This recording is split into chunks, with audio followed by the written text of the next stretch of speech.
एक गांव में एक पंडिताइन रहती थी। जात के तो पंडिताइन थी, लेकिन उनकी कर्म जो था बिल्कुल बुरा था, सही कर्म नहीं था। कहते हैं हमारे हिंदू धर्म में जो पूजा पाठ दान पुण्य होता था वो नहीं करती थी। कहती थी पूजा पाठ करने में अगरबत्ती धूप दिया बत्ती इसमें बहुत खर्चा लगता है, पर्व करने पर पैसा ही पैसा लगेगा। ये सब उनको बहुत गलत लगता था। बहुत ज्यादा कंजूस थी। वह झगड़ालू भी बहुत ज्यादा थी। अगल बगल में झगड़ा करती रहती थी। पंडिताइन नाम का उसमें कोई ऐसा काम नहीं था। बहुत दुष्ट औरत थी। पंडिताइन की एक बेटा था, बहुत अच्छा स्वभाव का था, लेकिन पंडिताइन के कारण उसके लड़के के शादी विवाह नहीं हो रहा था। कुछ दिन के बाद अगल बगल के पड़ोसियों ने बात करने लगे, आखिर में इसकी माँ कितने दिन तक जिंदा रहेगी। लड़का का स्वभाव अच्छा है, किसी लड़की से शादी करा दिया जाए तो उस लड़के का सुख ज्यादा होगा। एक पड़ोसी ने अपने रिश्तेदारी में देखा तो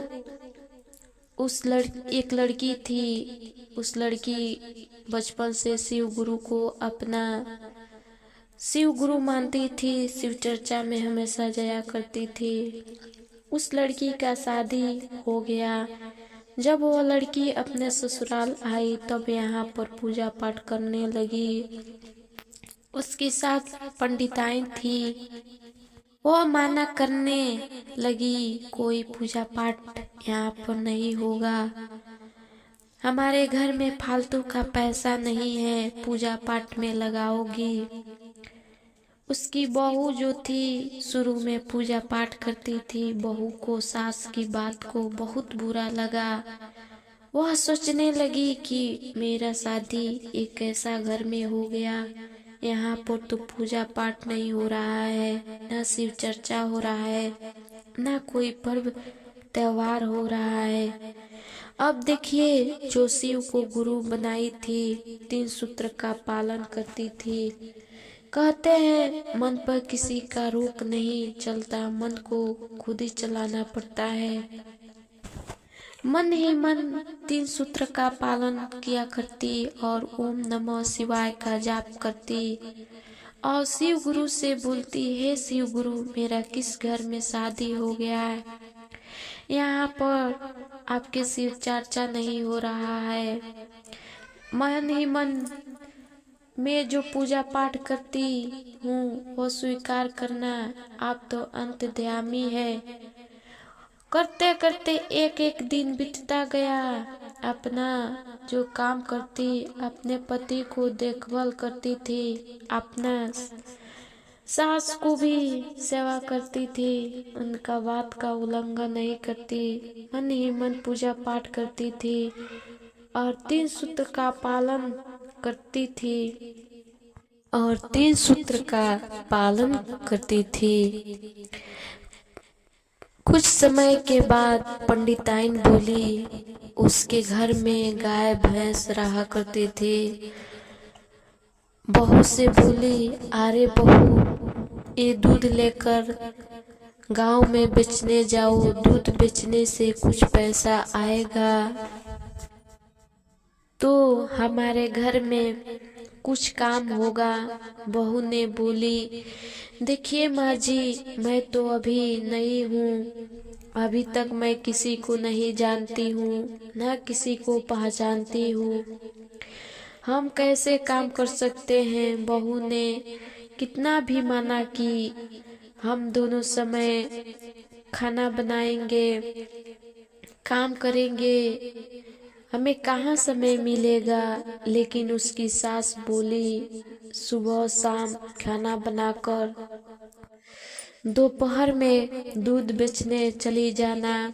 बहू ने सास का बात का उल्लंघन नहीं की। बात मानकर दूध बेचने चली गई।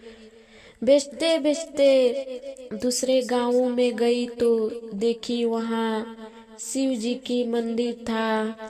वहाँ देखी तो बहुत सारे गुरु भाई और गुरु बहना बैठी और शिव चर्चा कर रहे थे लोग। शिव चर्चा देखकर बहुत खुश हुई और सोचने चलो आज शिव चर्चा देखने और सुनने का मिल रहा है, देख लेते हैं और उसके बाद घर चले जाएंगे। शिव चर्चा सुनने लगी। सुनते सुनते शाम हो गया, दूध को नहीं बेच पाई।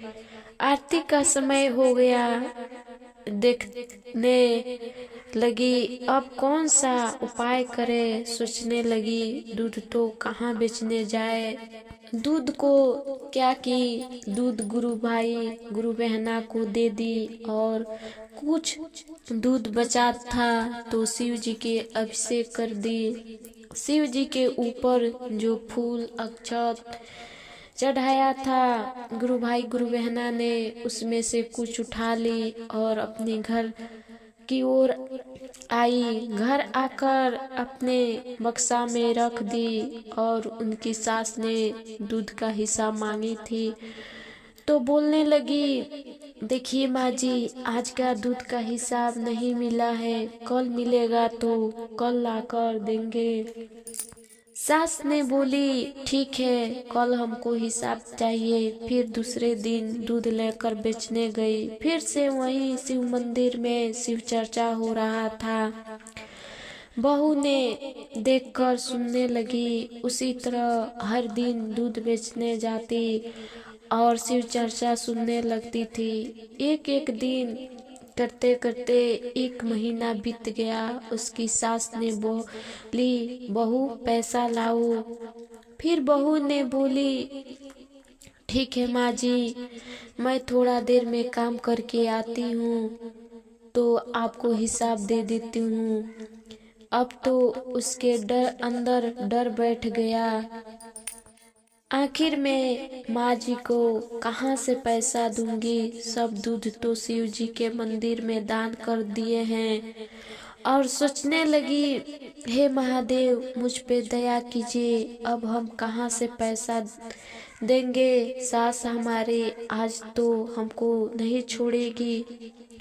इस घर में आज हमारा आखिरी दिन है, मदद कीजिए हे शिव गुरु। तब उसकी सास बोलती है, अरे बहू पैसा लेकर आओ। बहू ने बोली, अरे माँ जी, खाना खाकर पैसा दूंगी। सास के सोने का समय हुआ तब बहू ने, अरे माँ जी, पैर तो दबाने दीजिए। सास ने गुस्सा होकर बोली, बहू पहले पैसा लाओ, उसके बाद कोई काम करना। बहू के तो हालत पहले से खराब था, कहाँ से पैसा दूंगी। बहू ने सास से बोली, लीजिए माँ जी, चाबी जो मैंने बक्सा में रखी हूँ खोलकर निकाल लीजिए। फिर सास ने बक्सा जाकर खोली तो देखती है उसमें पैसा, सोना, चांदी, हीरा, मोती से भरा हुआ बक्सा है। वो देखने लगी, इतना सारा हीरा, मोती, सोना, चांदी, पैसा से भरा बक्सा है, ये कहाँ से लेकर आई है। बहू को बुलाकर आकर पकड़कर बहू के लेकर गई और बोलने लगी, ये किसके घर में चोरी की है, डाका डाली है।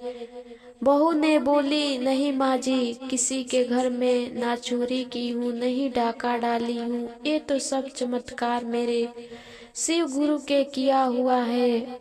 और बहू सब कहानी अपनी सास से बताने लगी जो शिव गुरु की कहानी था और बोलने लगी, जब मैं दूध बेचने जाती थी, बगल के शिव मंदिर था, उसी में शिव चर्चा हो रहा था। रोज वहीं पर शिव चर्चा सुनने जाती थी और सब दूध शिव मंदिर में दान कर देती थी, शिव जी पर अभिषेक कर दी थी। आज जो भी है हमारे शिव गुरु की कृपा से है, क्योंकि हम बचपन से शिव गुरु को अपना शिव गुरु मानते थे और 3 सूत्र का पालन करते थे। जब यहाँ शादी होकर आई थी तो आपने पूजा पाठ नहीं करने देती थी। हम मन ही मन 3 सूत्र का पालन करते थे। बहू की तो भक्ति पर सास ने बहुत खुश हुई और बोली, बहू मुझे भी ले चलो, शिव का गुरु हमें भी बनाना चाहते हैं। और दोनों सास बहू ने शिव चर्चा में जाने लगी। दोनों हंसी खुशी से रहने लगी। उनके घर में अन्न धन से भर गया, पैसा हीरा मोती सोना चांदी से भर गया। देखिए गुरु भाई